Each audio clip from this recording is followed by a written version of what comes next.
Chers internautes, bonjour, bonsoir. Ça dépend de l'heure à laquelle vous êtes en train de me suivre. Je suis Francis Chimanga, prédicateur de la parole de Dieu. Voilà, j'ai repris les émotions en fait. J'avais réveillé les émotions suite à ce que j'avais partagé la fois passée. Et maintenant là, ça va très bien. Ça va très bien par la grâce de Dieu, vous voyez. Parfois on a des émotions, parfois il y a des choses qu'on soulève qui fait mal au cœur, mais maintenant ça va.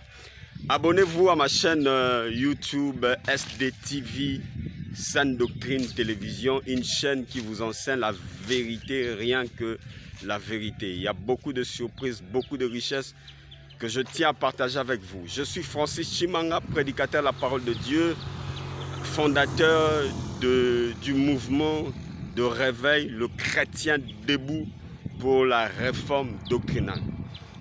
Depuis la précédente vidéo, je parlais de ce que j'ai appris dans le ministère. Ça fait plus de 10 ans que je sers le Seigneur. J'ai servi le Seigneur dans plusieurs églises comme choriste, modérateur,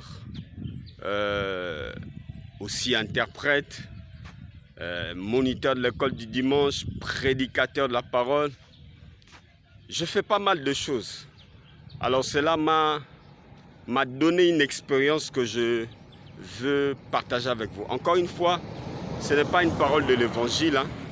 Ce n'est pas une parole de l'évangile. Si ça vous intéresse, ça peut vous inspirer, vous qui êtes en train de vouloir servir Dieu ou qui êtes en train de servir déjà. Ça peut vous inspirer.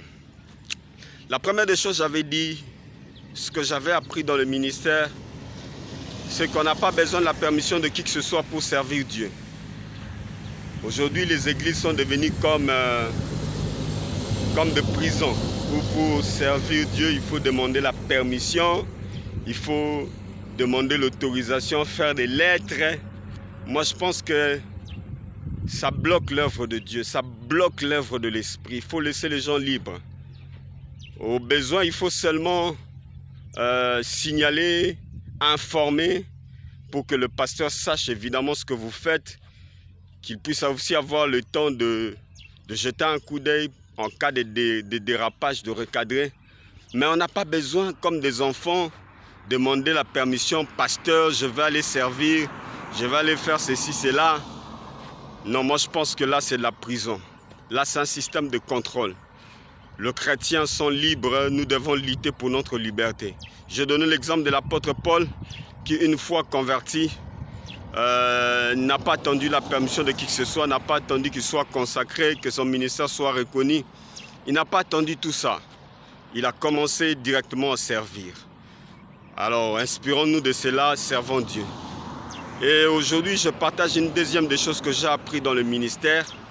La deuxième des choses que j'ai appris dans le ministère, c'est que on ne sert pas Dieu pour avoir un revenu.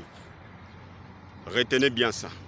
On ne sert pas Dieu pour avoir un revenu. Beaucoup de gens sont dans le ministère parce qu'ils sont dans le chômage. Le ministère est rempli de chômeurs, des gens qui n'ont pas trouvé de travail. Ils se sont jetés dans le ministère pour avoir un moyen de vivre. Et voilà pourquoi il y a trop de manipulations aujourd'hui. Il y a trop de manipulations. On vous invente la dîme, on vous invente les offrandes des actions de grâce, les offrandes du prophète. Bref, on commence à inventer beaucoup d'offrandes pour remplir les poches. Et c'est ce qui détruit le ministère. Quand vous lisez Actes des Apôtres chapitre 20, verset 33, l'apôtre Paul donne son exemple et il dit « Je n'ai désiré ni or, ni argent, ni vêtements de qui que ce soit. » L'apôtre Paul a servi Dieu gratuitement sans attendre quoi que ce soit de qui que ce soit. Je ne sais pas si j'ai bien parlé, français à Makassi. Comprenez-moi si je n'ai pas bien parlé. Il n'a pas attendu de dons, il n'a pas attendu quoi que ce soit de la part de quelqu'un pour servir Dieu. Il a servi Dieu gratuitement, sans attendre quoi que ce soit. Alors moi au début, pour mon témoignage, quand j'ai quitté l'église Philadelphie, j'ai voulu faire une église. J'avais même commencé, je l'avais intitulé Centre évangélique Impact.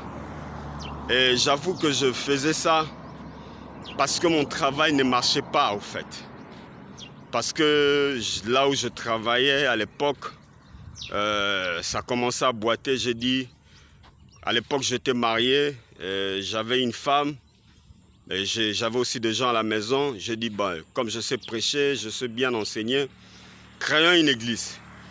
J'ai commencé le premier jour, j'ai eu 8 personnes. Le second jour, j'ai eu 3 personnes. Et le troisième jour, j'étais seul. Quatrième jour, seul. Et puis, j'ai dit Nakanga. C'est alors que j'ai compris que le Seigneur m'a commencé à m'enseigner petit à petit que servir Dieu, ce n'est pas pour gagner l'argent, c'est pour gagner des âmes. Bien sûr qu'à un certain moment, Dieu se souvient de nous. Ça, je tiens à vous dire. Bien sûr qu'à un certain moment, moi, Dieu me bénit pas nécessairement dans le ministère.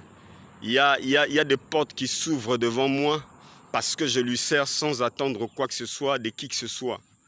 Dieu prend soin de moi à sa manière.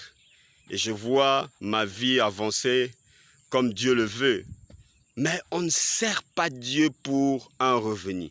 Si vous êtes chômeur, ce dont vous avez besoin, ce n'est pas de servir Dieu. C'est d'avoir un travail. Allez chercher un travail. Servez Dieu gratuitement. Merci beaucoup, vous tous qui m'avez suivi. N'hésitez pas à partager la vidéo à vos proches. Et surtout, abonnez-vous à notre chaîne SDTV, Sainte Doctrine Télévision. Et appuyez sur la cloche de notification pour continuer à nous suivre. Merci, au revoir, que Dieu vous bénisse. Bye.